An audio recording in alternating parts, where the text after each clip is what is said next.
revisar las conferencias que están en video, audio, de los últimos años con la intención en fin, de lograr un diálogo de largo plazo con respecto a China.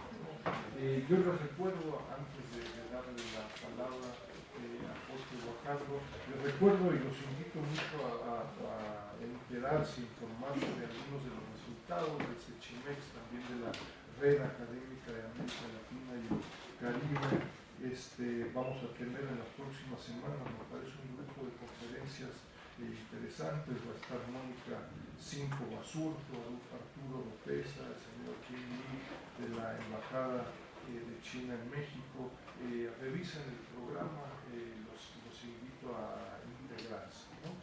El día de hoy pues, estamos muy contentos y muy agradecidos con Jorge Guajardo por su tiempo y por venir acá a la UNAM, creo que la primera, si no que la primera vez. La primera vez. La primera vez, entonces, bueno, la primera vez. Entonces, muy bienvenido, Jorge. Yo les recuerdo, Jorge Guajardo es actualmente director de McClatchy Associates en Washington. Fue embajador de México en China durante 2007-2013. Fue también cónsul general de México en Austin.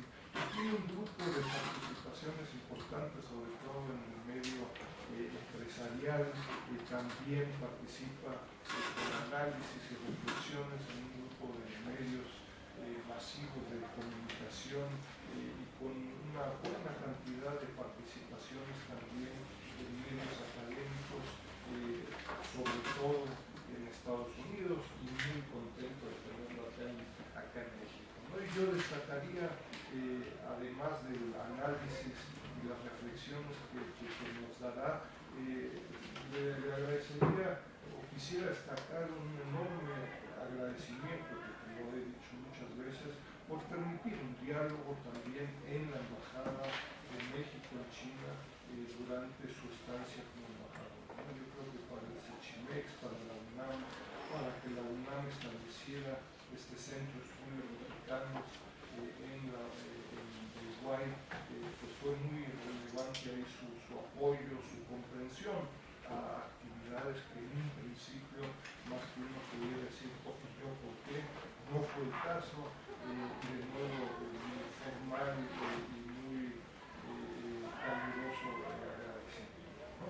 Entonces, la dinámica usual de este ciclo de conferencias es una presentación de más o menos media hora, 45 minutos, con la intención después de tener un intercambio con los presentes, ¿no? Muchas gracias. Pues muchas gracias, Enrique, por esta invitación. Como comentó el doctor Dussel, pues tenemos ya años de estarnos viendo en China. De hecho, tanto Yolanda como Enrique los vi antes de irme a China. Estamos hablando mayo 2007, y desde entonces hemos tenido un diálogo, una conversación.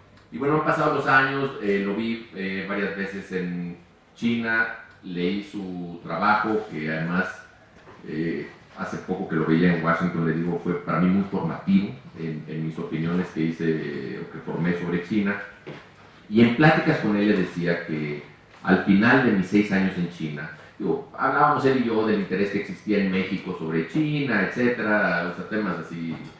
Y digo, mira, yo regresé en junio de 2013 y a partir de entonces he recibido un sinfín de invitaciones a hablar en universidades en Estados Unidos. Aquí Alfredo no me dejará mentir, estuve en la Universidad de California en San Diego, donde estaba él estudiando. El Departamento de Estado me invitaba de Estados Unidos a hablar ante todos sus diplomáticos. Y le decía yo, y como somos buenos los mexicanos, no nos interesa en México, cero. Ni una sola persona me ha llamado a preguntar, nadie se ha interesado. No creo que sea una cosa personal, creo que es quizás una falta de interés o que reinventamos las cosas cada vez. Entonces, hablando este tema con Enrique, amablemente me invitó, cosa que le agradezco. No nomás es la primera vez en la UNAM, sino es la primera vez en una institución académica en México, hablando sobre un tema que me ha apasionado mucho, que es la relación de México con China. Y cuando comentábamos el tema a abordar, le decía que algo con lo que yo quisiera hablar, que siempre me quedé con ganas de hablar, que creo que pasaron 6 años y se quedó, en mi opinión, este tema del aire, es que con respecto a la relación México y China, hay muchos mitos. Hay muchos mitos, o lo que llaman narrativas. Es decir, verdades que se convierten en verdades por el simple hecho que se repiten constantemente, sin necesariamente haber sido analizadas. Yo dije, me gustaría hablar de este tema, me gustaría hablar de los mitos y las realidades. ¿Y por qué me gustaría? Porque yo llegué a China en junio de 2007, pues creyendo muchos de los mitos, creyendo muchas de las cosas que oímos constantemente en China, o queriendo creer. Les digo un poco, yo no soy un miembro del Servicio Exterior de Carrera. Yo fui a China como nombramiento político. Sin embargo, fui buscando oportunidades para México. Estaba yo 8 años más joven, esto fue desde hace 8 años, y estaba convencido que China era el futuro, que era un país que requería de energía, de dinamismo en la manera de ver las cosas, que si le poníamos un poquito de inteligencia y de poco se iban a lograr grandes cosas. Y con esa mentalidad me fui yo a Chile, con esa mentalidad llegué allá. Y pasaron 6 años y creo yo que mis mitos se toparon con la realidad. Y de esto quisiera platicar con ustedes hoy. Entonces hice yo una serie de lo que llamo mitos o concepciones con las que yo llegué a China y cómo fueron cambiando para compartir con ustedes y escuchar sus opiniones. Yo creo que la primera fue que yo usé cuando yo fui a comparecer ante el Senado, es que China representa una oportunidad y no necesariamente un reto. Es obviamente pues la más romántica, ¿no? Decir, vamos a buscar esta oportunidad. Y así llegué yo buscando inversión china en México, buscando mercado para las exportaciones mexicanas, buscando atraer turismo, en fin, buscando lo que buscamos en todos los otros países, ¿no? Donde tenemos una relación, ya bien que mal teníamos una relación política establecida, teníamos una relación diplomática, ya llevaba 29 años cuando yo llegué, es decir, estaba ya establecida, buscaba oportunidades comerciales. México tenía su déficit comercial más grande que todos los países con China, entonces obviamente era un tema que había que atender, pero de nuevo, creía yo que esa era una oportunidad, no un reto que había que... Y así llegué, y así empezaba a ver pues, activamente con la Secretaría de Economía, con ProMéxico, que se formó en ese entonces, de atraer delegaciones comerciales a China. Y llegaban aquellos productores mexicanos a exportar sus productos a China y entraban, yo creo que por cuestiones logísticas, entraban por Beijing, porque ahí está el aeropuerto, donde están casi todos los vuelos comerciales, y salían por Beijing. Entonces llegaban a Beijing e inmediatamente los recibía yo en la embajada, bienvenidos, China, les daba todo el discurso, el potencial que representaba China, y pues los invitaba a explorar el mercado y les daba un poco de consejos yo de cómo tratar a los chinos, etc. Y se iban, y entraban a la China interior, ya sea a Shanghai, o se iban quizás a ciudades más pequeñas, en la provincia de Hunan, de Liaoning, etc. Y a la vuelta de 10 días regresaban a Beijing porque por ahí salía su vuelo y los volvía a recibir yo. Invariablemente el mensaje era el mismo. Señores, bienvenidos, cuéntenme cómo les fue. Embajador, fascinante lo que hemos visto. A ver, cuéntenme. Fíjense que venía yo a exportarle, pongan el producto que ustedes quieran, y me he topado con algo fascinante. A ver, que resulta que aquí lo hacen bastante más barato. Pues ya tengo un proveedor que me va a surtir a mí este producto, increíble, porque me lo pone en México y me sale más barato como me lo pone en México lo que yo produzco. Entonces ya tengo este proveedor y voy a cerrar mi planta en México y voy a importar el producto. A ver, no, un pasito para atrás. Se trataba de que vinieran aquí a vender producto mexicano, no a traer importaciones chinas a México. Pues sí, pero es que esto la verdad es una oportunidad increíble, no lo esperaba, fascinante, en fin. Pues bueno, pasaba de la anécdota, le dije que es mala onda, pero pues así. Y conforme iban pasando los meses y después los años, veía que el mismo mensaje se repetía con todas las delegaciones comerciales que llegaban a China.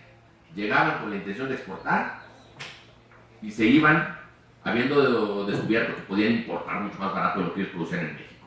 Y ahí es donde me empezó a caer el 20 de que efectivamente China era reto. Era reto para México, porque lo que nosotros les queríamos vender, que acuérdense, México es un país que exporta producto manufacturado. De hecho, México exporta más producto manufacturado que toda América Latina y el Caribe juntos. Somos una potencia manufacturera. Y también lo es China. Entonces ahí empecé a ver que iba a ser una competencia difícil y que iba a ser una competencia donde quizás íbamos a perder. Y empecé a viajar por todas las provincias porque pensé que quizás estas delegaciones empresariales venían mal encausadas o iban a los lugares incorrectos, y yo sí los iba a ayudar a encontrar el lugar correcto. Y así me la pasé visitando, logré visitar todas las provincias chinas, todas las municipalidades, todas las zonas económicas especiales. Puedo decirles con confianza que soy el único mexicano que ha estado en todas las provincias chinas. No es vacación, créanme, no es necesariamente algo que digan que padre, pero era algo que hacía con gusto, buscando esas oportunidades. Y entre más lo hacía, más me daba cuenta que no las sabía. Y creo que fue uno de los primeros mitos de los cuales me di cuenta de la realidad. Y es uno que quisiera hablar más con ustedes. China es un reto para México. En China no hay oportunidad para México. China es un reto, es un tema que yo he hablado con Enrique Dussel. Hay opiniones diferentes que la mía. En mi experiencia, en mis 6 años como embajador buscando oportunidades en China, no encontré más que retos, no encontré una sola oportunidad. Entonces creo que es importante que los mexicanos empecemos ese debate de ver si efectivamente en China está nuestro futuro o si en China está nuestra amenaza. En fin, ese era un mito que creo yo, conforme hablo con gente, todavía lo veo con escepticismo, los invito a pensar y a cuestionarme al respecto. Otro mito con el que me topé mucho, estando allá, lo oí mucho, es que hay que entender a los chinos. Cada vez que algo no nos salía bien, es que el problema en México es que no sabía entender a los chinos. A los chinos hay que entenderlos. Y así te lo decía nomás, a los chinos hay que entenderlos. No es un cajón que abre todo y nada. Porque a los chinos hay que entenderlo, pues sí, de acuerdo. ¿Cómo para qué? Pero en fin, yo llegué con esa tesitura de que a los chinos había que entenderlos, que había que estar en sintonía con las sensibilidades chinas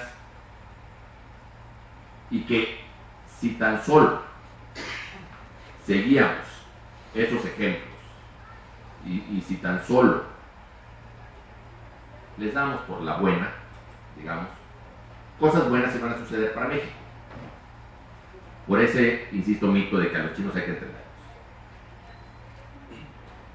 Y así fue que conforme llegué yo, una de las primeras, digamos, sorpresas por las que me topé es que el expresidente entonces Fox iba a hacer una visita a Taiwán. Una visita que molestaba al gobierno chino y en la cual fui llamado a la Cancillería china y se me solicitó que por favor interviniéramos para que el expresidente Fox cancele su viaje a Taiwán. Yo obviamente les trataba de explicar que el expresidente Fox eso era un expresidente, que si bien era del mismo partido que el presidente al que yo representaba en ese entonces, pues que en México había una larga trayectoria que aún siendo del mismo partido no necesariamente quería decir que comulgaban con las mismas ideas, cosas, ideales, planes, etcétera, que de hecho no eran presidentes cercanos, que de hecho no se consultaban, en fin, todo lo que les expliqué les sirvió de nada y insistía en el tema que para ellos era muy importante que el expresidente Fox no fuera a Taiwán. Y a los chinos había que entenderlos. Entonces yo asumí esa bandera, asumí esa sensibilidad, empecé hacer gestiones en México para que el expresidente Fox no fuera a Taiwán, gestiones que no fueron fáciles, que llegaron hasta el nivel del presidente Calderón, que tuvo que llamar una llamada muy incómoda al expresidente Fox a decirle que no fuera a Taiwán el día que estaba saliendo en su vuelo. Canceló su viaje a Taiwán. Había que entenderlos. Y después se venía con que iba a venir en visita a México el Dalai Lama. Y a los chinos eso les molestaba. Y nosotros teníamos que entender que a ellos les molestaba. Entonces, pues eso nos presentaba una serie de problemas políticos en México, pero había que entenderlos, Y otra vez asumimos esa bandera de que a los chinos había que entenderlos, y se hicieron gestiones para hacer la visita lo suficientemente incómoda para que al final del día se cancelara. Los estábamos entendiendo. Íbamos por el camino correcto, Iván. Y luego tuvimos ahí un imprevisto, que fue la fiebre H1N1, donde China reaccionó de una manera que ningún otro país en el mundo reaccionó, de una manera francamente virulenta en contra de México. Pero no había problema, porque nosotros los entendíamos, entonces seguramente ellos nos iban a entender. Pues, sorpresa, no. Por sorpresa, no había nadie en el gobierno chino interesado en entender a México. Habíamos unos cuantos en México interesados en entender a China, pero nadie en China interesados en entender a México. Y así nos empezamos a topar, que nos empezaron a poner a todos nuestros connacionales en cuarentena, cancelaron el vuelo directo, cerraron la sección consular en México, mexicanos que entraban a China, aunque no vinieran de México. Teníamos el caso de uno que venía de Camboya, que tenía año y medio de no estar en México, pero por el simple hecho de traer pasaporte mexicano, se le ponía en cuarentena por su nacionalidad, no por su origen. Y empezamos a ver cómo nos empezaron a tratar de una manera francamente discriminatoria, de una manera que no trataban a los Estados Unidos, por ejemplo, de donde tenían en 1000 vuelos directos, de donde había más casos de H1N1, de donde eventualmente surgió la fiebre. Entonces, de nuevo, ahí nos empezamos a dar cuenta que todos nuestros esfuerzos por entender a China no necesariamente se traducían ni en buenos resultados, ni en que los chinos hicieran un esfuerzo por entendernos a nosotros. Pero en fin, va a ser un problema. Entonces, de nuevo, empezaron las voces y los comentarios. No, es que hay que entender a China. China tiene una población altamente urbana y para ellos una enfermedad, una crisis como la H1 les representa más que para México. Hay que entenderlos. Pues hicimos el coraje, tragamos camote y seguimos tratando de entender a los chinos. Y así se dio como México iba a encabezar la cumbre de la COP16 de cambio climático. Y era importante para México la participación de China, porque obviamente China, como por ser el principal emisor de gases carbón, era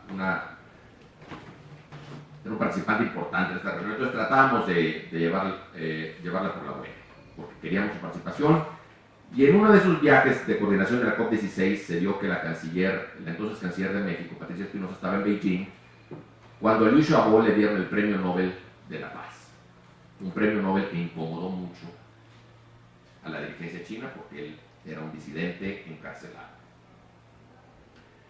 Ella tenía una rueda de prensa en Beijing esa tarde para hablar de los temas de la COP16, que eran los temas que tenían, ¿no?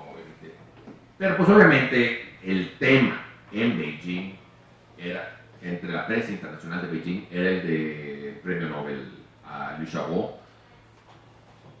Y ahí se me pidió ese día de urgencia ir a la Cancillería china, donde yo creo que en el mensaje más agresivo que me dieron en mis 6 años, básicamente me dijeron que si la canciller hacía la más mínima referencia a Liu Xiaobo, al premio Nobel, o cualquier cosa, que nunca más iba a haber un encuentro bilateral entre presidentes de México y China, punto. Obviamente fui yo con la canciller, le dije que había que entender a los chinos, que manifiesto que aun y cuando era una persona que estaba presa por sus ideas, no por ningún crimen, bueno, en China, en fin, había que entenderlos, canceló su rueda de prensa. Lo llevaron más allá. Ella tenía que testificar ante el Congreso de México, porque era la glosa del informe. Y entonces, ya viendo cómo íbamos cada vez capitulando, nos dijeron, nomás que si ella lo menciona en el Congreso de México, lo vamos a considerar igual. Y nunca más habrá una reunión bilateral. Bueno, a entender a los chicos. Pues no abordó el tema en su comparecencia ante el Congreso de México. Pero estamos entendiendo a los chinos a la maravilla. De nuevo, ahora tocaba ver que China nos entendiera a nosotros. Se vino el escándalo de Dominique Strauss-Kahn, que era el director gerente del Fondo Monetario Internacional, renuncia, y México postula un candidato, el doctor Agustín Castries. Postula un candidato haciendo alusión a los países en desarrollo, diciendo, es momento de que los países en desarrollo tomemos la delantera. Veníamos de la crisis del 2008, cuando habíamos visto que el mundo desarrollado no necesariamente llevaba una buena conducción de los temas económicos, donde los países en desarrollo habían hecho mejor labor de salir adelante, y creemos que es un buen momento para presentar una candidatura de países en desarrollo en conjunto. Francia presentó a su candidata, Lagarde, y China era obviamente un voto importante. Primera en llegar a China fue Lagarde, quien fue recibida con todos los honores, a quien la recibió el primer ministro, a quien recibió el tesorero de China, a quien recibió el director del Banco Central, y trataron con todas la pompa y circunstancia que requiere una visita de esa envergadura. Acto seguido era el doctor Carstens, que iba a buscar el apoyo de China, y esa solidaridad sur-sur a la cual los chinos tanto aducían cada que pedían nuestro apoyo, y esa solidaridad de países en desarrollo. Aquí era cuando decíamos a mostrar cómo el mundo es. ¿Y cuál fue nuestra sorpresa cuando China, primero, ni siquiera lo recibe con las más mínimas cortesías? Y vaya, más mínimas cortesías, quiero decirles, en China hasta al subsecretario del gobierno estatal le dan entrada VIP en el aeropuerto, lo hacen que no pase aduana. No, al doctor Carstens lo metieron a hacer cola, lo metieron a hacer todas las cosas que le pudieran haber hecho. Y luego las reuniones que solicitábamos, pues no había nadie disponible para recibirlo, hacía regañadientes, el ministro de Finanzas dijo que capaz tenía 20 minutos para verlo, de último momento el Banco Central aceptó verlo, y finalmente China dio su apoyo y su voto a Francia, no a México. A pesar de que Francia había recibido previamente al Dalai Lama, a pesar de que Francia había tenido todo tipo de diferencias con China y México se las había jugado todas limpias, China optó por Francia. Y ahí fue, yo creo que un momento de nuevo donde esos mitos se desmitifican. No es que no hay nada que entenderles, es que para los chinos que los entendamos quiere decir que hagamos lo que ellos quieran.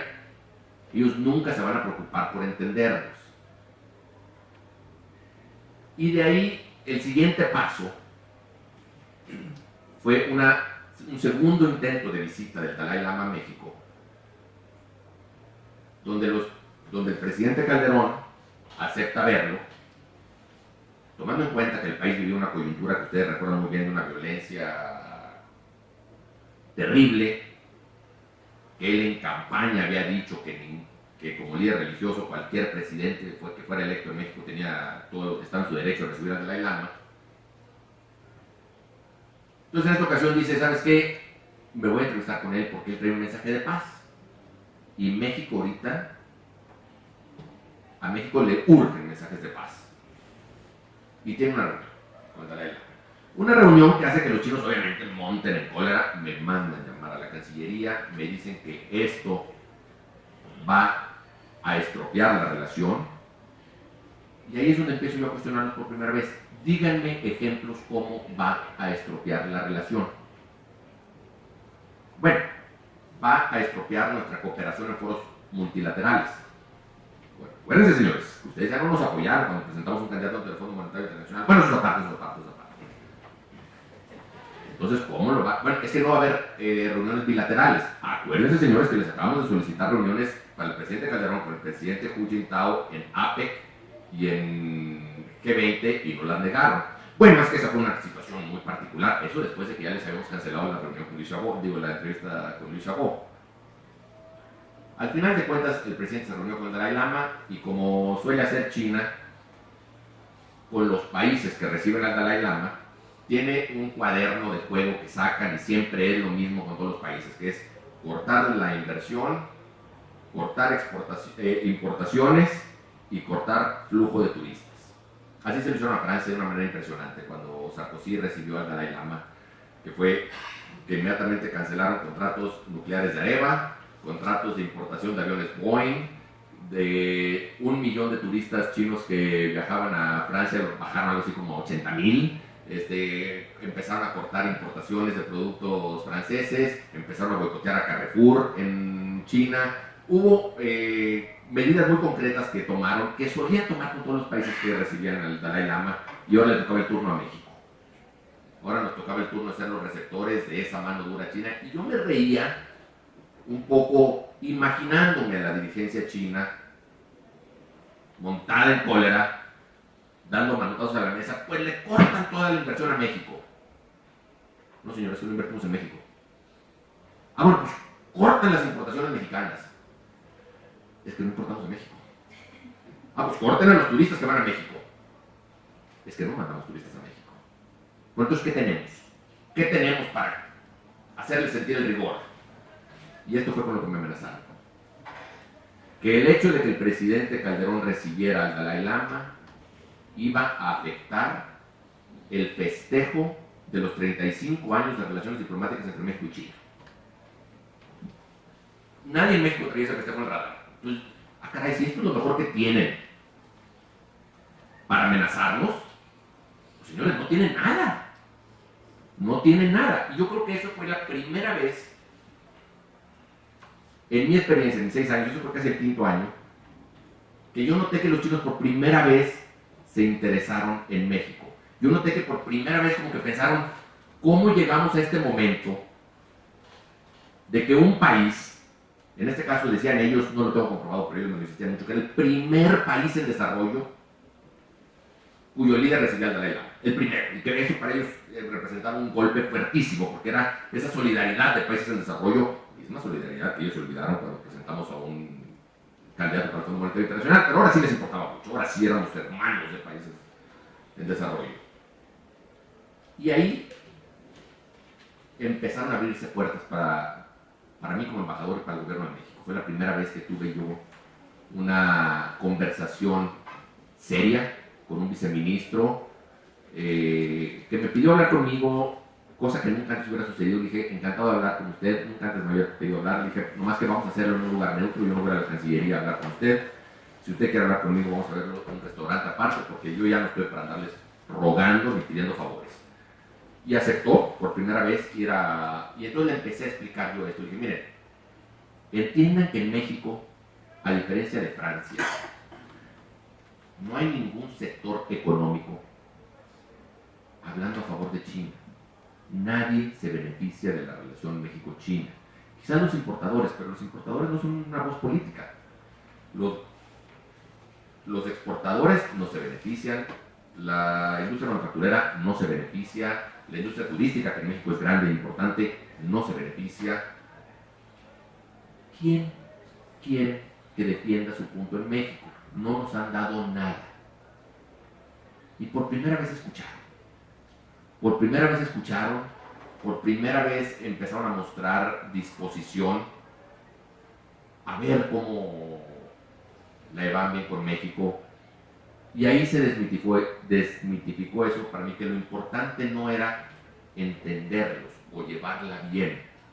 Lo importante con China es, como dice el dicho, a Dios rogando y con el mazo dando. Así es como la relación se empezó a llevar bien. Entonces ese creo que es un mito importante que debemos de desmitificar.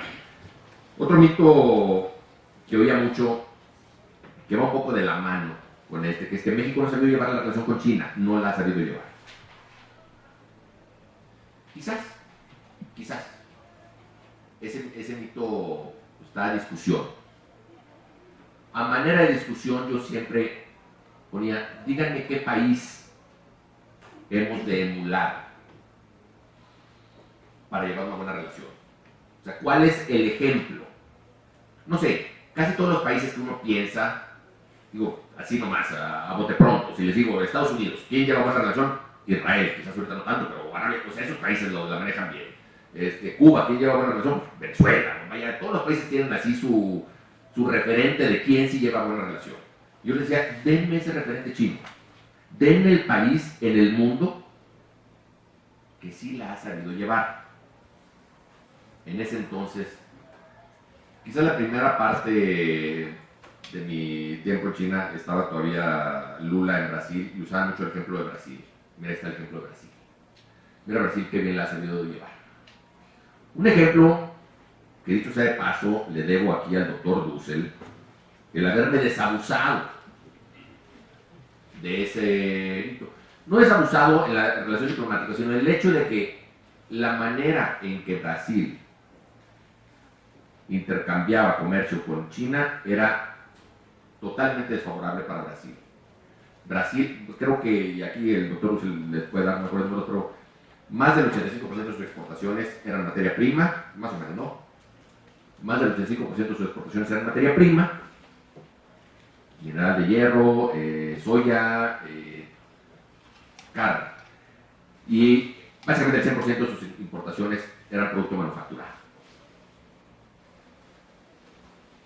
Entonces, si bien Lula iba a China y le daba muchos abrazos al presidente y eran cuates y buena onda y todo, pues no era propiamente una ecuación que quisiéramos copiar. Retomo palabras que creo que le escuché al doctor Dussel, pero que siempre usé cuando estaba allá, que es, México ya fue colonia una vez, no nos gustó la ecuación, no queremos volver a hacerlo, en el sistema en que exportamos materia prima a cambio de producto manufacturado. Y eso es lo que resulta con China. Entonces, esos países o esa creencia de que en México no la hemos sabido llevar bien con China, no hemos sabido llevar esa relación, quizás, pero todavía no veo el país que sí, o el país que usa de ejemplo. Quizás el país que yo usaba de referente para su relación con China era India. Pocos países en el mundo, quizás incluyendo Estados Unidos, pero pocos países en el mundo son tratados como pares por los chinos como India. A India sí lo tratan como par. A India le tienen respeto. A India le guardan su lugar. ¿Por qué? Porque India se dedica a levantarse y buscarles pleito. India se dedica a estarles diciendo hasta aquí y les pone la raya y tienen conflictos territoriales y es donde vive el Dalai Lama y es... En fin, tienen 1001 disputas con China, pero les respetan al final del día que India sí les marca la raya. Y creo que eso es algo importante para México, porque yo creo que India no tiene nada que no tenga México para pedir que se nos trate de la misma manera. Y lo que me di cuenta es que la manera con China, no necesariamente con todos los países del mundo, pero en mi experiencia que era con China, es que esa debía ser a base de fuerza, no de debilidad, debía ser a base de estar siempre defendiendo nuestros intereses, no los de ellos. Es decir, si a ellos no les gustaba, y uso un ejemplo aleatorio, si a ellos no les gustaba que la canciller se pronunciara sobre Liu Xiaobo, había que explicarles mejor por qué en nuestro sistema eso era importante, que una persona no pudiera ser apresada por sus ideas. Este era un gobierno que, dicho sea de paso, venía después de estar 70 años en la oposición, era un gobierno que creía en esas libertades, y por eso estaba en México el no aceptar. Yo creo que si les hubiéramos hecho saber entender eso desde un punto de fuerza, ellos lo hubieran respetado más, que cada vez que les aceptábamos sus condiciones en el afán de entenderlos a ellos. Yo creo que hubiera sido más importante pedir que ellos nos entendieran a nosotros. Y muchas veces decía yo a manera irónica que China quería tener 2 embajadores. Tenía un embajador chino en México explicándole a los mexicanos sobre China y querían un embajador mexicano en China explicándoles a los mexicanos sobre China. Y como decía, ¿y qué les explican los chinos sobre México? Porque en México también tenemos ideas y también tenemos planes y también tenemos, o sea, no estamos aquí nomás para admirarnos, también tenemos intereses. Y esa parte como que nunca les llamó tanto la atención, esa parte como que nunca les interesó tanto, porque siempre, esa ya tomará su rumbo. Entonces, eso que no le hemos sabido llevar bien, y no hablo de mi tiempo, sino en general, creo que es un mito. Otro mito que oímos mucho es, bueno, pero es que estamos desperdiciando el potencial de inversión china en América Latina. Que los chinos invierten cantidades inmensas. Fíjate, no lo están haciendo en México. De nuevo, vuelvo a quien formó muchas de mis impresiones del lado académico, el doctor Russell, que es, bueno, vamos a analizar esa inversión china en América Latina. Vamos a analizar. China invierte de dos maneras en el mundo. En países desarrollados, que es a donde dedican la mayoría de su inversión, en bienes raíces y adquiriendo tecnología, o lo que llaman inversión en infraestructura en América Latina, el sudeste asiático y África. Pero esa no es inversión. Es decir,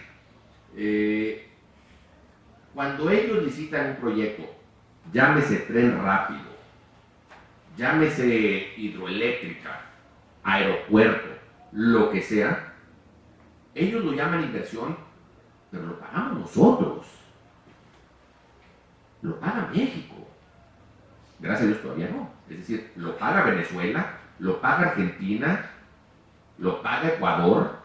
No es inversión en términos, y más allá de no ser inversión en términos de que nos estén trayendo algo que nosotros tengamos, en muchas ocasiones están desplazando a industrias domésticas, trabajos y empleos domésticos a base de lo que ellos llaman inversión. ¿Y por qué le llaman inversión? Porque sí, algo que China tiene mucho son reservas, tiene dinero, tiene financiamiento.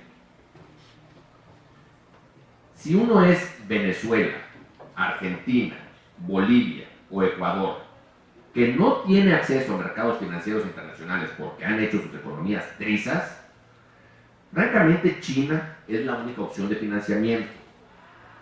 Y para ellos China les viene muy bien y lo han sabido aprovechar.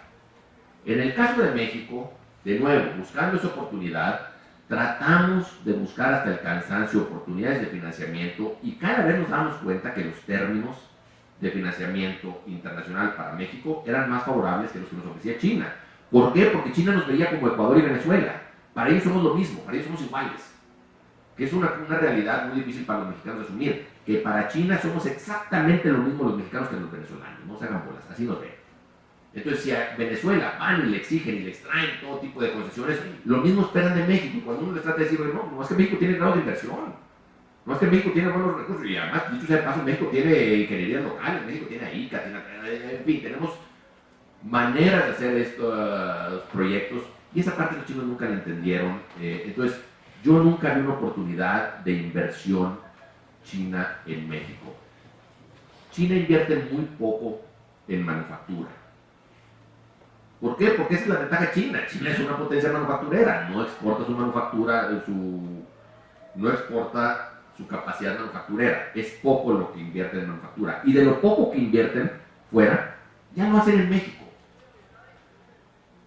Tenemos inversión en manufactura china, es poca, pero es poca la que China en general exporta en capacidad manufacturera. Entonces, creo que ese era un mito también que merece mayor conversación. Es ¿qué tanto estamos dejando en la mesa de negociación en esa inversión china que no se está materializando en México? En mi experiencia, nula, ni la queremos. Ni la queremos. No queremos esos proyectos de infraestructura chinos porque, de nuevo, díganme o pregúntenme a quien nos proponga que les use la historia de éxito que queramos emular. Yo no la he visto.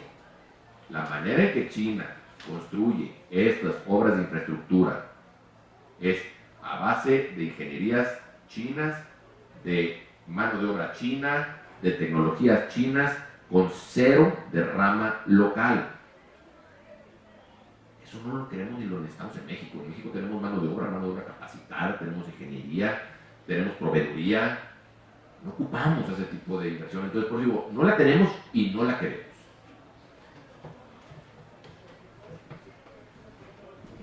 A todo esto que les estoy diciendo, normalmente la respuesta es sí, todo esto está muy bien y bonito. Lo que tú no estás entendiendo, me pudiera alguien contestar, es que los chinos piensan a largo plazo. Y ese es el otro gran mito que escuchaba muchísimo. Es que los chinos piensan a largo plazo.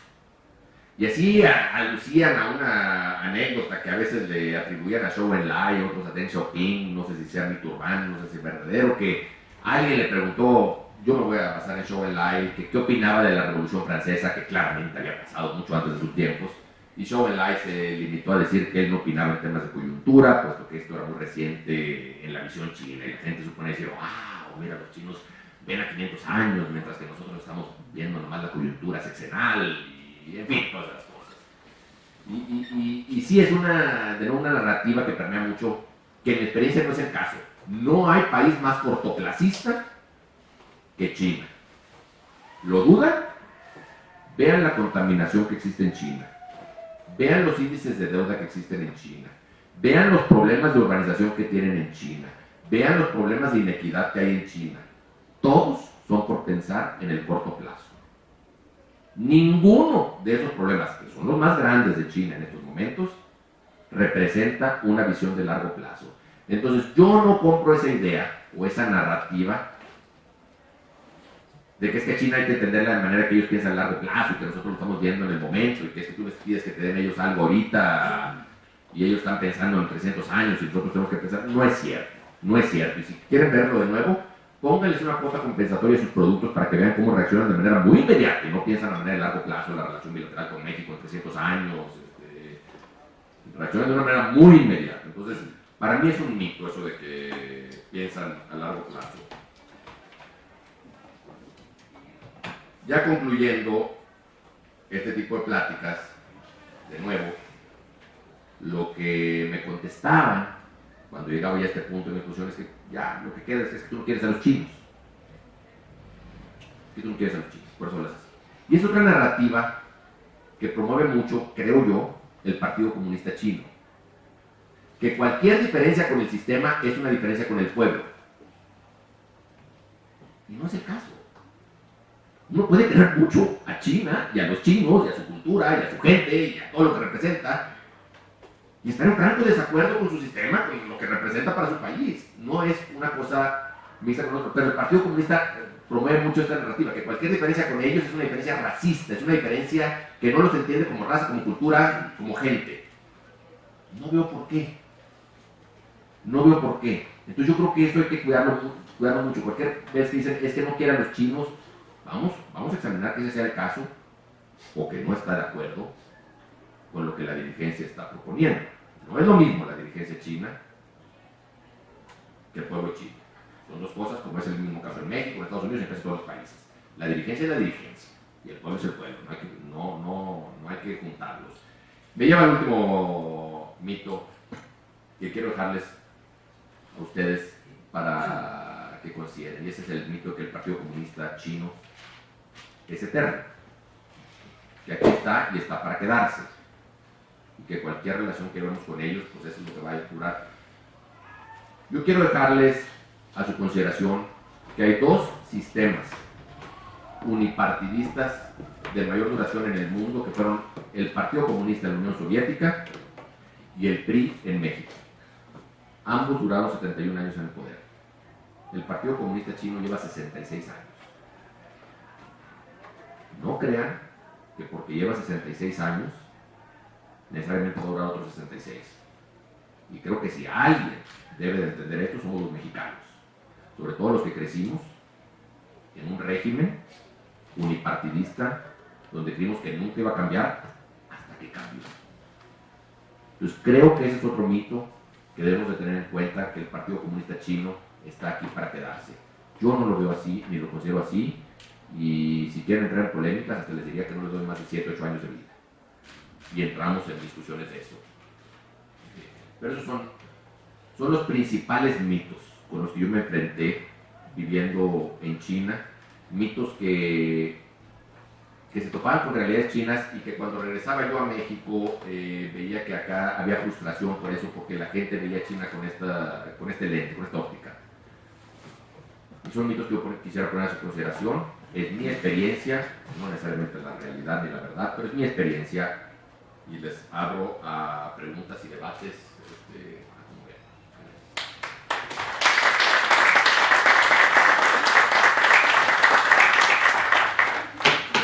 Muchísimas gracias, Jorge, por la claridad, yo diría, de un grupo con unas reflexiones, que es lo que se agradece en estos medios, para tener puntos de referencia y de debate, me parece de la mayor relevancia y muy enriquecedor. Yo sugiero, si les parece, hacer tal vez tres rondas de tres preguntas. Hablamos un rato. Les pido, por favor, a los que hagan preguntas que sean tales y vean si se presentan brevemente con nombre y la institución donde estuvieron. Por favor. Les digo el micrófono porque los Sí. Alfredo Sánchez, de la UAM Azcapotzalco. Guajardo, muy interesante su charla. Es muy enriquecedora, ya lo decía Enrique. Yo no había escuchado alguna vez esta idea de mitos y realidades. Indudablemente que lo último que comentaba acerca del partido pues es natural, ¿no? Con otras situaciones, mucha ideología todavía, y pues eso, como usted mismo dice, después se va a terminar. Hay una pregunta. Efectivamente, usted hace referencia a que es más coyuntural la acción del gobierno chino. Me queda la duda, no sé si usted está informado, de que recién han salido referencias a un plan chino que está viendo hacia el 50, algo así, décadas para adelante, pensando en una renovación, indudablemente que educativa y tecnológica en China. Es una pregunta, no tengo yo más referencia, pero sí me queda esa duda, ¿no?, en relación a lo que se comentaba. Gracias.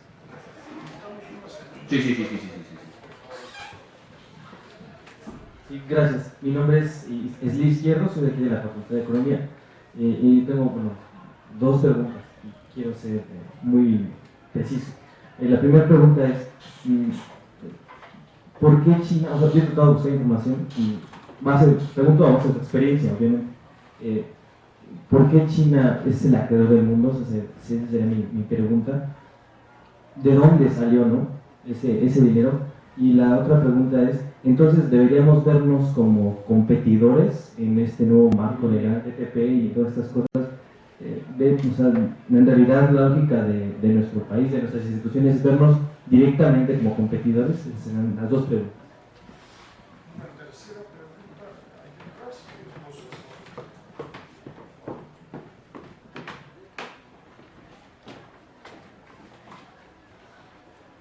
Hola, me llamo Justin Quinn de la Universidad de Florida y mi pregunta es posible para platicar un poquito más sobre el tema de inversión en infraestructura con la cancelación de los trenes en México? Muy atinadas preguntas. Empezando por el tema que si China piensa a largo plazo o como toda economía centralmente planeada, tiene esos planes que hace. Lo tradicional son los quinquenales, pero seguramente también los hace 50 años. No estoy familiarizado con este plan, pero no lo dudo, no lo pongo en duda, lo creo. México también los hace. Yo he participado en varias administraciones donde hacíamos planes 2020, ya va a estar el 2020 a la vuelta de la esquina, pero los hacíamos mucho, simplemente nadie hacía caso de ellos, ni nosotros, ni la prensa. Por alguna razón a los chinos se les atribuyen facultades, sobre todo al Partido Comunista China, de su capacidad de implementación, que lo que pone en cualquier plan quinquenal, los analistas lo toman como decisiones tomadas, hechas e implementadas, y así lo ven. Uno de los casos que vemos mucho es el tema del consumo interno.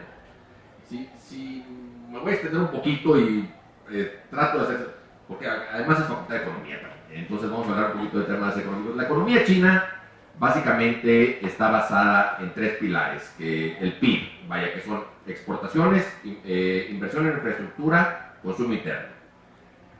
A diferencia del resto de los países, porque China empezó siendo una potencia exportadora, que a base de eso empezó a juntar riqueza, que lo llevó a implementar su proyecto de infraestructura, que lo empezó a crecer a plazos más rápidos, siempre en detrimento del consumo interno. ¿Por qué? Porque toda esta inversión en infraestructura estaba basada básicamente en una transferencia masiva de recursos de los hogares chinos al gobierno y sus paraestatales. Lo hacían de tres maneras, no era a través de impuestos, era a través de tres maneras que transferían estos recursos. Un sistema financiero represivo, es decir, en China los intereses reales son negativos. El ahorrador que pone el dinero en el banco pierde dinero a través del tiempo. Obviamente los grandes beneficiarios son las empresas paraestatales que obtienen créditos por debajo del nivel de inflación, que es capital muy barato. Otra manera en que transferían capital de los hogares es manteniendo los sueldos bajos. Ya lo sabemos, ¿no? Los sueldos chinos son bajos, entonces eso era favorable para el sector exportador. Y otra manera era devaluando su moneda. Devaluando su moneda a manera de que se convertía más oneroso para los hogares chinos adquirir productos importados en beneficio de las empresas paraestatales que exportaban sus bienes. Entonces esas fueron las tres grandes maneras en que China hizo una transferencia de recursos. De hecho, así nomás como un paréntesis, la mayoría de ustedes seguramente pensarán que China ha sido una potencia manufacturera porque tiene mucha mano de obra. La realidad es que China es una potencia manufacturera porque tiene capital barato. Es decir, los intereses en China son negativos y favorecen mucho a las industrias paraestatales, algo que es insostenible, pero eso es lo que les ha dado. Entonces, a raíz de esto, ha hecho que los hogares chinos tengan menos recursos para gastar en consumo interno. De manera que en el 2005, China tenía el 40% de su PIB estaba compuesto de consumo interno, el más bajo del mundo. Como referencia, Estados Unidos tiene el 72, el más alto. Entonces, China reconoce que ese consumo interno bajo es difícil de mantener por dos razones. Porque cuando se viene la crisis financiera del 2008 y los países destino de las exportaciones de China, que era Europa periférica, Portugal, Italia, España, Estados Unidos, todos entran en recesión, dejan de tener hambre o apetito para las importaciones chinas, China deja de tener destino para sus mercados, ahí se pone en riesgo el primer componente del PIB chino. El segundo era la inversión, que del 2008 al 2011 China implementa un plan contracíclico muy agresivo, que de nuevo suma mucho a la inversión, pero hasta el punto donde ya la inversión dejaba de aumentar la productividad, dejaba de ser buena en términos de costo-beneficio, se estaba aumentando la deuda de los municipios a niveles insostenibles. Entonces, China sabía que el sector infraestructura, inversión, ya no era sostenible como para seguir manteniendo el PIB creciendo, lo cual nomás lo dejaba con una pierna, digamos, con un componente del PIB que era el consumo interno. Entonces, y aquí me voy a ir atrás de las fechas, en 2005, que es previo a todo, se dice, vamos a aumentar el consumo interno, lo ponen en su plan quinquenal, la prensa, los analistas, todos lo toman como hecho, como suelen tomar todo lo que la dirigencia china anuncia, y el resultado es que 5 años después el consumo interno pasa de ser el 40% del PIB a ser el 34%. O sea, van en el sentido contrario. Y ahí es la primera prueba que les pongo yo, o la primera, de que uno, la dirigencia china no tiene la capacidad de implementación que nosotros le atribuimos. Muchas veces vemos esos planes quinquenales y los damos ya por hechos y ejecutados, y no ha sido el caso. Y dos, de nuevo, otra prueba más de pensamiento cortoplacista, aun y cuando ellos reconocen que es insostenible la economía basada en exportaciones y en infraestructuras, y lo reconocen desde el primer ministro anterior, Wenga Pao, hasta el actual Li Keqiang, no hacen nada por pensar en el corto plazo, porque les da pavor el mañana si esto representa que cambiar o esa transferencia de recursos que les dije que iban de los hogares al sector gubernamental, para subir el consumo interno hay que ponerlo a la inversa. Ahora hay que pasar recursos del sector gubernamental a los hogares de manera que ellos puedan tener más efectivo para gastar y por ende subir el consumo interno. Eso quiere decir intereses más caros que quebrarían las industrias paraestatales. Eso quiere decir mano de obra más cara que afecta al sector manufacturero, exportador, y eso quiere decir apreciar la moneda, que de nuevo afecta a la industria exportadora. Por donde le muevan los chinos, van a afectar. ¿Y cuál es el temor a afectar? Afectar a los cierres de empresas y que eso los lleve a inestabilidad social. Entonces, por pensar en el corto plazo de mantener estabilidad social, dejan ver el largo plazo, decir que es de una manera que todos reconocen, incluyéndolos ellos, es insostenible. Entonces, de nuevo, ese para mí es un ejemplo del cortoplacismo, a pesar de cómo lo ponen en sus planes quinquenales. ¿Por qué China es el acreedor del mundo? Perdón, y de nuevo, nos trae lo mismo. Por tener esa moneda devaluada, China, la manera en que tiene la moneda devaluada es exporta mucho. Si el dinero que obtiene por sus exportaciones lo convierte en su moneda local, en el renminbi, en el yuan, va a apreciar el yuan. Si aprecian el yuan, pierden competitividad sus exportaciones. Entonces, lo mantiene fuera del sistema. ¿Lo mantiene dónde? Pues no hay muchos mercados de deuda que logren absorber esta cantidad de recursos. En particular hay dos, Estados Unidos y la Unión Europea. Y por eso es que China termina depositando todas sus reservas en esos mercados. No es una manera de ser acreedores, ni es una manera como se cree a veces de que es que China tiene a Estados Unidos por el pescuezo, porque tiene sus bonos del tesoro. No es cierto. China tiene sus bonos del tesoro porque no tiene dónde más estacionarlos, y porque si los regresa a China, aprecia su yuan hasta un punto donde es insostenible. Entonces creo que esa es una de las razones. Somos competidores con China, somos tan competidores con China como la Coca es con Pepsi. Si ustedes encuentran áreas de cooperación entre Coca y Pepsi, díganmelas. Quizás nos podemos aplicar al modelo México-China. En mi punto de vista somos igual de competencia. Lo que uno gana, el otro pierde. Punto. Prueba de eso es cuando China ingresó a la OMC en el 2001 y las exportaciones de México a Estados Unidos, que es nuestro principal mercado, se fueron de bajada. Competimos. Infraestructura, como les decía, China exporta mucho y ahora lo están haciendo más en el programa, un camino, un cinturón, se llama, es así, China en todo este proceso de sus planes contracíclicos tiene una sobrecapacidad instalada tremenda. Produce, creo que, utiliza el 60% del acero que produce.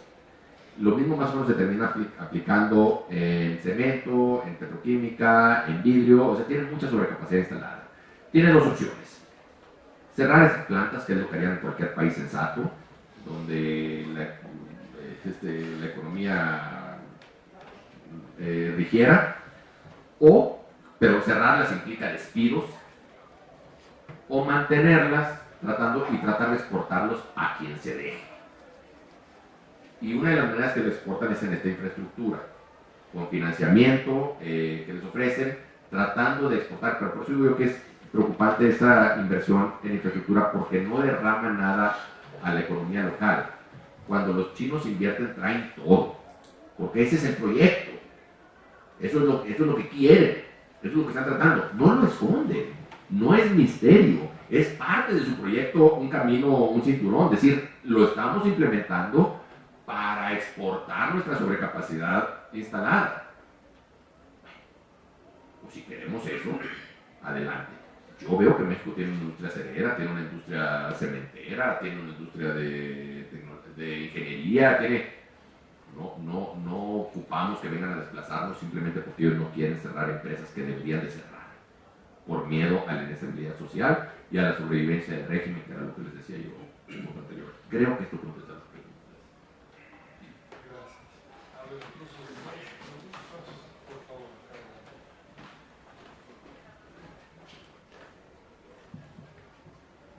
Hola, ¿qué tal? Soy Dene Jalpa y soy emprendedora. Y ciertamente me causó un tanto de ruido saber que, pues, cómo vamos a exportar hacia China. Digo, es un mercado inmenso que necesita varios productos que tenemos acá, pero pues ya con experiencia con lo que hemos visto, pues no sé, ¿en qué punto podemos satisfacer ese mercado? Digo, hay varios productos y ya se están posicionando algunos tequilas, mezcales, en todas las expos que hace ProMéxico, pues lo tratan de distribuir, de posicionar, ¿no? Aparte de ello, pues los mariscos, los moluscos y el ámbar, que es lo que les interesa a los chinos. Y ese es, pues, un objetivo que tengo de exportar. Buenos días. Soy el embajador Félix Zurita, director del Centro Multicultural José Zurita, y todo el gusto de encontrar alguna vez ahí en San Miguel. Yo viví en China en mi primera etapa entre 77 y 79. Fue un momento de cambio de la reforma. En realidad tendría para el comentario que conocí más bien se trata de preguntas. Evidentemente creo que uno no se puede poner a hacer auto frente al imperio chino como se acostumbraba, pero también es un asunto de correlación de fuerzas. Realmente en México tenemos todo lo que usted dice, efectivamente, pero no tenemos una cohesión nacionalista que tienen los chinos. Los chinos, primero China, después China y al final China. Y cuando yo viví desde aquella época y cuando regresé en 2011, que hubo cambios lógicamente, eso no les gusta perder la figura lógicamente y depende de la forma tan dúctil como uno puede tratar con ellos. Porque como decimos aquí nos van a poner a Sansón con las patadas, evidentemente tienen una fuerza mayor, no solo la parte demográfica, sino la posibilidad, yo lo que me digo es tratar multiculturalmente de tender puentes de entendimiento a través del aprendizaje de los idiomas, incluido el chino, etc. Según su experiencia, ¿cómo lograr efectivamente, como aquí la compañera, esto beneficia a nuestro país? Que a fin de cuentas es lo que creo que la mayoría nos interesa. Estamos aquí en la máxima casa de estudios. Según su experiencia, ¿cómo lograr incrementar un diálogo más equitativo para poder, efectivamente, tener esa habilidad que ellos tienen, o inclusive la fortaleza es convencidas o es un poco como el vamos? Esa sería mi pregunta. La tercera pregunta. Sí. Buenos días, soy Jessica González de las guías de Chimex. Tuve el gusto de conocerlo cuando tuve la oportunidad de ser becaria del programa de Chimex del Instituto de Ciencia y Tecnología. El tema de investigación que trabajé allá fue sobre biotecnología. Generalmente hacen los temas de ciencia y tecnología y tuve la oportunidad de saber que hubo varias delegaciones de científicos mexicanos que también estuvieron visitando China. ¿Cuál es su impresión acerca del desarrollo científico y tecnológico propio de China y en términos de la cooperación en ciencia y tecnología? Si hay ahí alguna oportunidad con México o pasa de manera similar a las manufacturas, etc. Gracias. Con respecto a buscar como emprendedora, si vamos por como emprendedora buscar oportunidades, yo creo que es nuestro deber buscar oportunidades en China. Y sí, efectivamente se ha manejado mucho el tequila, el mezcal, mariscos, no son piedras preciosas, les llaman, pero sí como el ámbar. Y sí, a eso me dedicaba yo mucho allá, y a veces me frustraba mucho, porque ahora sí ya estoy pensando yo no como emprendedor, sino como gobierno, porque veía el tamaño del déficit que tenemos con China, un déficit que sigue creciendo, y veía lo difícil que era avanzar en cada rubro. A mí me tocó como embajador que en 2007 llega la visita de un empresario, un porcicultor, don Carlos Sansón, me acuerdo, no me acuerdo bien el nombre, pero y en una conversación me dice, bueno, embajador, es que estaría sensacional si logramos abrir el mercado chino al producto, al puerco mexicano. Porque por ponérselo un ejemplo, China consume en un día la producción anual de carne de cerdo de México. Sí, en efecto, vamos a abrir ese mercado. Y entonces empezamos una serie de conversaciones, diálogos, etcétera, que culminó en julio de 2008 en la visita de Estado del presidente Calderón, donde se firma el acuerdo del protocolo de importación y exportación de carne de cerdo. Julio de 2008. Magnífico. Y ahora sí les vamos a vender cerdo. Que pues bueno, pues pequeñas victorias, pero pues hay que ganarles algo, ¿no? Y el resultado largo de eso es que a 2015 creo que no les hemos logrado ganar nada de carne de cerdo. Y siempre es por diferentes razones, que si es que las granjas de México tienen ratopamina, que es que los biólogos de la AXIC no pueden ir a México, que es que no tenemos recursos humanos para mandar, que es que les cancelaron el vuelo, que se enfermó, y así nos han traído por 6 años sin lograrles exportar carne de cerdo. Pero bueno, había que obtener esa victoria porque había un potencial inmenso. Y luego me topo yo con 2 directores generales de empresas de carnes frías mexicanas, Sigma Alimentos y Qualita. Y en una plática yo muy orgulloso de mí mismo, muy orgulloso, de decir, miren nomás lo que hicimos, por ejemplo, en China. Firmamos este protocolo de importación y exportación de carne de cerdo, y aún ni cuando todavía, no, esto ya es cuando ya había viajado yo de embajada, aún y cuando todavía no nos certifican nuestras granjas, es cosa de días, ya creyéndome yo la cantaleta china, es cosa de días y ya les vamos a exportar, ya verán. Y entonces sí se va a abrir. Y los dos se me quedan viendo así y me dicen, oye, los productores nacionales nos acabamos la producción nacional de carne de cerdo mexicana en una semana. El resto lo importamos. No sé tú qué les vas a exportar. ¿Cómo? Así, dice, no te equivoques, dice, nada más entre Sigma Alimentos y Qualita no nos dura todo lo nacional una semana. El resto viene a Estados Unidos para acá. Si no tenemos producto para exportar a China, y dije, y esto es lo que me he venido peleando todos estos años para que nos abran algo que resulta que ni siquiera podemos vender, lo que me lleva tequila, igualito. Así nos las han hecho cansadísimas. Y bueno, a mí me tocaron 6 veces que nos juraban, ahora sí, por mi madre, que ya está autorizado el tequila y ya puede entrar. Se lo juro, así, no puedo decir la neta. La pasada no contaba, esta sí. Ya. Y luego ya lo demás. Ese es el 100% de la agave. Que pues obviamente, y de nuevo, pudiéramos vender toda la producción tequilera nacional a China al doble y no logramos emparejar el déficit. Pero en fin, son industrias que hay que promover, pero ni esas nos dejan ganar. Es decir, a la fecha, porque luego nos dijeron que era por el Dalai Lama, nunca tomamos en cuenta que el Dalai Lama llegó al 5º año del presidente Calderón, como me explicaron los otros 5 que no lo dejaban, todavía no lo dejan entrar a la fecha. Y la industria tequilera que le aplaude, le pone desplegados al presidente Peña Nieto, porque él sí ya logró entender a los chinos, y ya logró que le abrieran. Pues ahora dicen que el edulcorante no es de la calidad, que el contenido de metanol no es el correcto. Ahí nos trae, y ahí vamos a la larga, ahí vamos, en fin, ese es el tema. Pero bueno, hay que picar piedra, hay que buscar oportunidades. No son fáciles, no son obvias.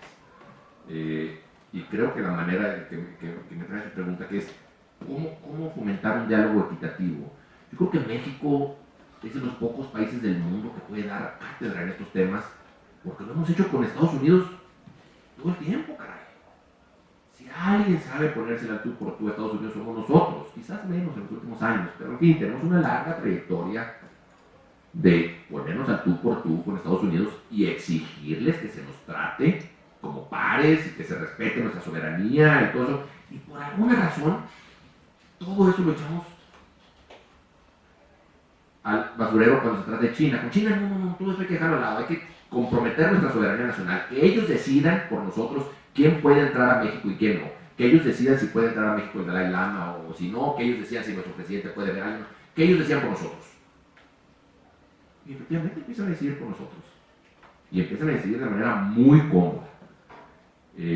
Creo, mi experiencia fue, y vaya que yo fui de la filosofía de que había que darles por su lado, al final resultó, yo salí convencido de que la manera es a Dios rogando y con el mazo dando, y es como lo hace India, al tú por tú, y dando trancazos y vamos viéndonos a la cara.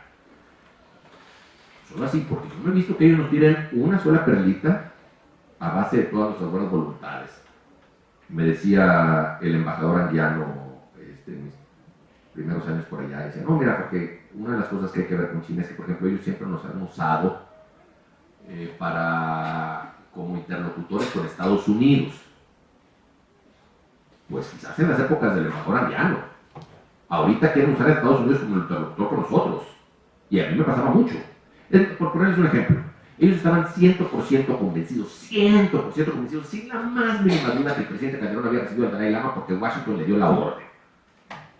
Híjole, si supieran cómo se dan estas decisiones en México. Pero así consecutivamente, creen que si les ponemos una demanda antidumping es porque Washington nos llegó la orden. Creen que si hacemos todo, entonces, bueno, yo creo que lo primero que tenemos que es educarlos sobre nuestra relación con Estados Unidos y luego enseñarles cómo somos con Estados Unidos y siendo así con ellos, y entonces empezarán a entender que somos entes independientes, soberanos, que tomamos nuestras decisiones y que exigimos se nos trate a la par. Creo que eso es algo que tenemos pendiente con China y creo que no, el estar dándoles por su lado no es conducente a esto. La cooperación en ciencia y tecnología, que pues obviamente siempre es un área de oportunidad, en mi experiencia es complicada por el simple hecho de la distancia del idioma, la cercanía que tenemos aquí, ya sea cultural o de idioma con Estados Unidos y la Unión Europea, y el hecho de que los chinos tampoco están tan interesados en compartir con nosotros. Ellos están interesados en ir al mundo desarrollado a traer experiencias de allá y no necesariamente les interesa mayormente. Entonces, sí es un poco tanto romántico que no he visto yo que se traduzca en algo concreto. Si a ellos les interesa algo concreto, ellos van a venir a aprenderlo. Si a nosotros nos interesa algo concreto, ellos nos van a decir que, pues, que nos sigue interesando, que bueno. Entonces esa es la diferencia. Y dicho sea de paso, pues creo que el idioma es difícil. El idioma, la cultura, por la distancia, el que se agarra un tema de biotecnología y se busca, pero representa una inversión de tiempo, de dinero y de esfuerzo que no siempre resulta benéfica.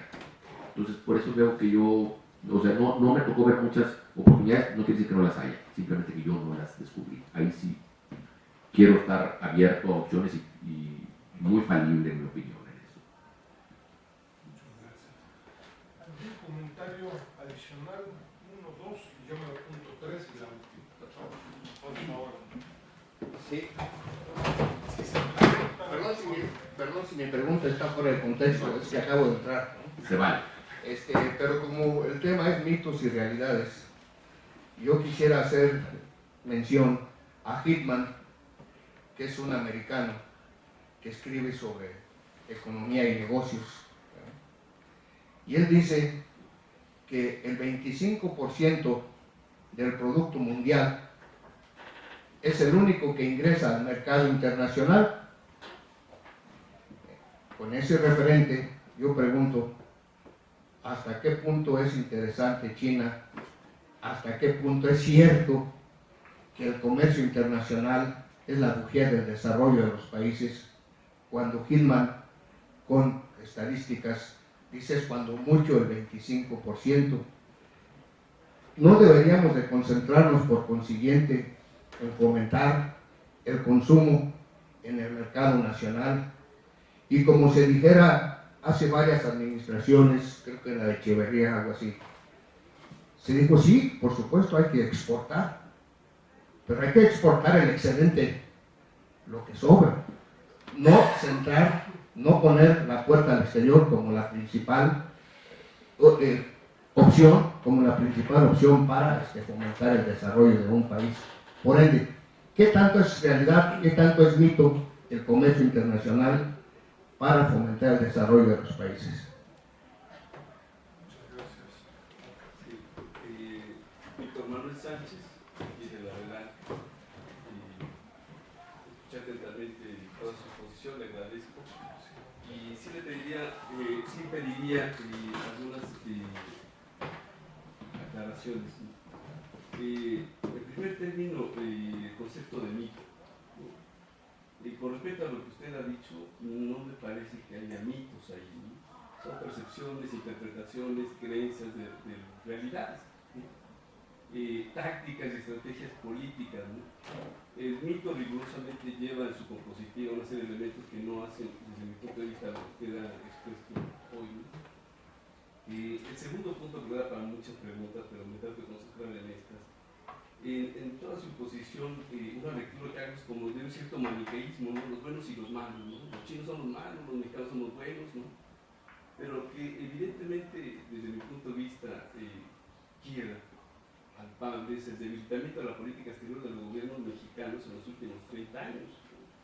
No solamente en la política exterior, sino en más campos del quehacer, ¿no? Entonces, también le pediría si me pudiera aclarecer, ¿no? Y el tercero es sobre economía, la economía de divisas de Bolivia, Ecuador, Venezuela y Argentina, que me parece que hay que verlo en otro tipo de contexto social, ¿no? Y son los procesos sociales, ¿no? Venezuela, viendo el fenómeno social de Chávez, es igual antes y después de Chávez, creo que sin duda no. Obviamente hay repercusiones frente a una serie de cambios que se implementan en la situación de Venezuela como fenómeno social. En el caso de Bolivia es un fenómeno cultural también desde mi punto de vista, y no es lo mismo Bolivia antes y después de Evo, ¿no? En todos estos años de transición que se han dado. En el caso de Venezuela, el caso de Ecuador lo mismo, en el caso de Argentina con los Kirchner, creo que también ha dado otro vuelco. La Argentina antes de ellos y después, ¿no? O hasta ahora, ahora que terminó su periodo Cristina, ¿no? Entonces me parece que es decir, economía hecha trizas, de verdad es que no me queda tan claro, ¿no? Cuando hay otro tipo de cambios que son muy diferentes y su postura totalmente diferente en Latinoamérica que la de México frente a Latinoamérica y frente al mundo, ¿no? Eso es. Gracias. Y una última pregunta. Con base en tu análisis, ¿qué implicaciones desde tu perspectiva tendría la próxima semana América Latina y el Caribe y China, ¿no? Que es probablemente el principal evento empresarial de en América Latina sobre China?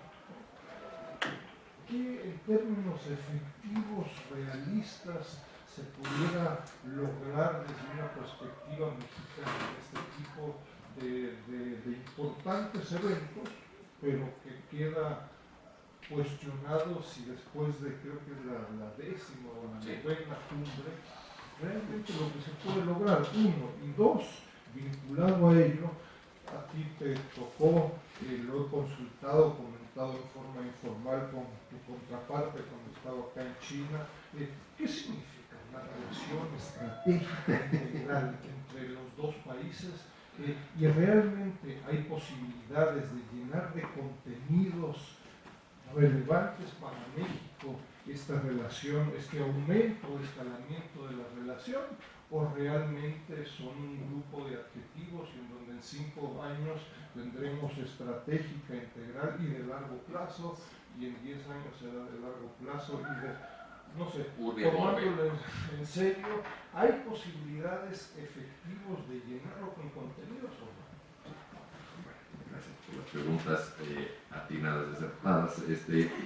Primero, con respecto al comercio internacional como modelo de desarrollo, pues efectivamente yo era uno de esos convencidos. Yo salí de la escuela pensando que el comercio internacional, el libre comercio lo era todo, que aquellos países que lo adoptaran iban a salir adelante, que lo negaran, estaban condenados a quedarse en la edad de piedra, y la verdad es que con los años me he cuestionado, ya no soy tan ricardiano como pensaba antes en todas las bondades del comercio internacional, ahora me he hecho más proteccionista, y creo que mucho de lo que ha cambiado, mi parecer, es China.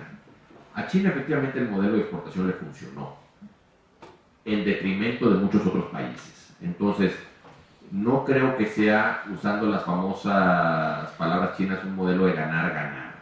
Eso de que cada país iba a exportar en lo que mejor fuera y a importar lo que más careciera, no necesariamente lo estoy viendo. Y uso como ejemplo, si volvemos a China, toda esta sobrecapacidad instalada que tiene. Es una sobrecapacidad instalada que no necesariamente ellos tienen una ventaja competitiva, ni son más innovadores, ni tienen nada que no tengamos en esto. Simplemente tienen un capital barato, tienen ventajas de competencia desleal por estos subsidios, subvenciones a las exportaciones que ponen en riesgo a la industria nacional mexicana.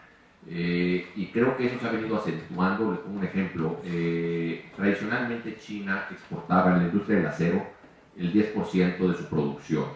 Este año se espera que exporten el 15% de su producción. Estamos hablando de 100 millones de toneladas de acero. Estas son empresas que deberían de estar cerrando y que no las cierran por decisiones políticas más que económicas. Entonces, de nuevo, no creo que el comercio internacional se esté rigiendo por aquella mano invisible, por aquellas de nuevo ideas ricardianas. No lo creo, no está resultando el caso. Creo que China cambió la ecuación, y yo sí me cuestiono mucho más de lo que me cuestionaba antes. Ya no estoy muy lejos de ser doctrinario de libre comercio como lo era, y estoy mucho más a favor del proteccionismo y de impulsar industrias nacionales por el bien, que es un modelo que han implementado bien en países del sudeste asiático y mal en otros, como en Malasia. Entonces, coincido, ese es un tema que creo que México, más que ningún otro país, tiene que debatir.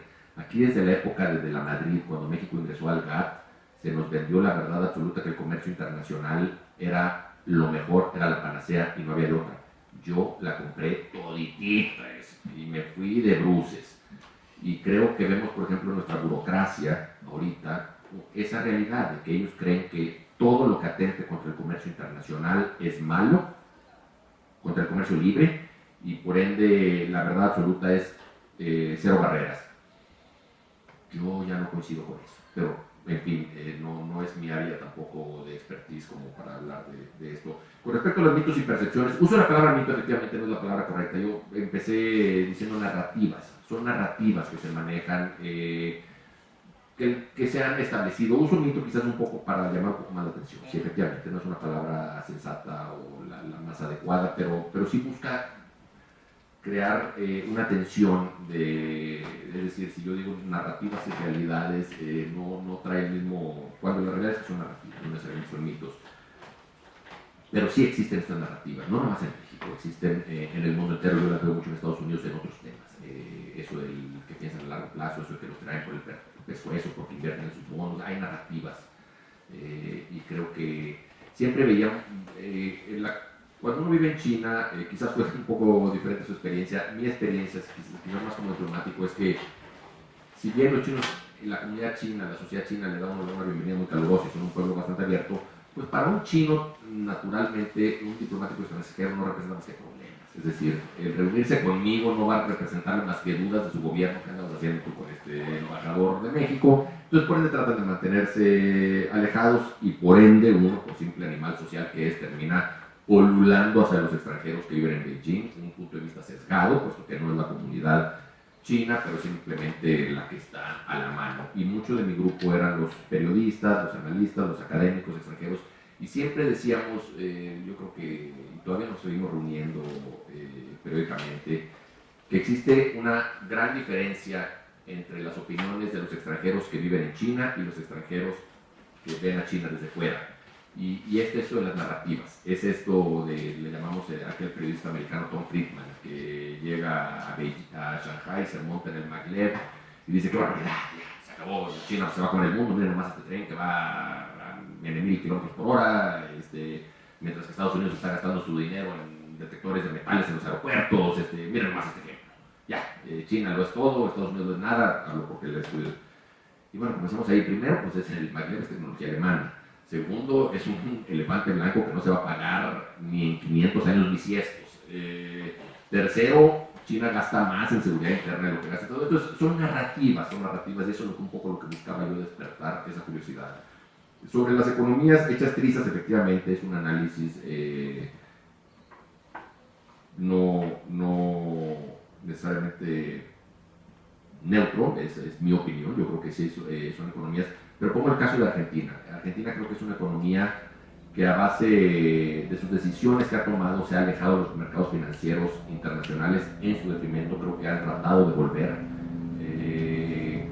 Creo que han sentido el rigor de depender demasiado de China, como lo ha sentido Ecuador también. Creo que se dan cuenta que no son condiciones de negociación necesariamente equitativas, y sin embargo sus economías no les permiten regresar a los mercados financieros internacionales. La presidenta Kirchner lo trató de hacer hace aproximadamente un año, cuando trató de arreglar con sus acreedores. Un juez de Estados Unidos le tumbó todo eso, malamente, decía yo en ese entonces. Fue este juez americano que tiró a Argentina en manos de los chinos, porque lo que querían era de quitarse la soga a China, como lo están haciendo Birmania, como creo yo que está tratando de hacer Cuba, y como en estos casos, Rafael Correa, cuando empezó a negociar con China, fue el primero en decir, es más, él amenazó en llevarse la relación diplomática con Taiwán, diciendo que negociar con chinos era como sacar dientes, y era tal su ofensa de lo indignante que era que él decía que se iba a Taiwán.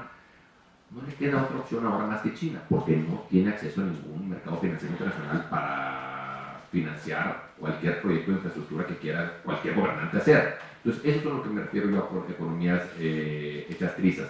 Con respecto al componente social de esas economías, creo que es un tema aparte, y efectivamente recojo su opinión. La mía no es subjetiva.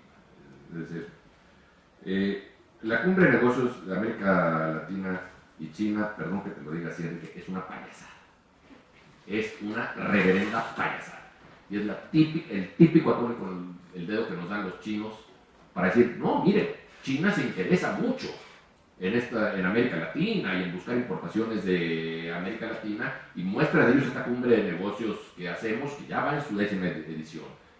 Denme resultados de las primeras 9, nulos. ¿Qué resulta? Y no sé si tú has acudido a ellas, yo he acudido, te mandan pues, ni siquiera empleados de octavo nivel, te mandan a pasantes. Te llenan estas cumbres, te llenan los salones de pasantes, te reparten tarjetas, no se cierra un solo negocio, y es simplemente un instrumento que usan para decir que ellos están tendiéndonos la mano y que nosotros no la supimos aprovechar, cuando efectivamente no había nada que aprovechar, porque el nivel de gente que va no tiene la más mínima capacidad de decisión, ni va a cerrar un solo negocio. Entonces yo genuinamente creo que esa cumbre es una payasada. Vamos a ver los resultados que obtenemos la próxima semana. La relación estratégica integral, ¿qué significa? Yo decía que esto era como el empleado que va con su jefe a pedirle que le suba el sueldo, y el jefe decía, mira, no tengo dinero para subirte el sueldo, pero te voy a nombrar empleado del mes. Entonces el empleado decía, ¡ay, qué bien! Ya con eso me llevo mi título que soy el empleado del mes. Y eso son estas relaciones. Eso es lo que China da. O sea, no tengo nada que darte, pero te voy a dar un título. Y nosotros la cantamos y decimos excelente, que tenemos una. Y me decía el embajador cubano en China, a quien yo también muy honro, decía que nosotros tenemos una relación estratégica integral, y él me decía, nosotros no tenemos nada. Y sin embargo, el presidente chino, en esa época de Puchintao, siempre que va a América Latina pasa por Cuba. Tenemos todas estas áreas, bueno, obviamente nos llamaban de calle en su relación con China. Entonces, yo no le he visto que se traduzca nada. Si no me mencionas ahorita, lo integral se agregó estando yo allá. Si tú no me mencionas el título, yo no me hubiera acordado. Ni siquiera me merece el haberme acordado el título, porque genuinamente nunca entendí qué querían decir. Más allá de las reuniones bilaterales, que siempre que presentaba yo en la Cancillería teníamos los puntos de partida, decíamos México y China son países en desarrollo, México y China son sur-sur, México y China buscan relación ganar-ganar, México y China son relación estratégica integral. Eran los primeros 4 puntos que tenías que decir antes de pasar al tema que ibas a tratar, muy similar a como aquí dicen señor presidente, señor todo. O sea, el pedazo que leías el presidio antes de empezar, eso era lo que es un título que lees antes de empezar un diálogo. Perdón mi cinismo, nunca lo vi que se tradujera en nada. Quisiera que alguien me lo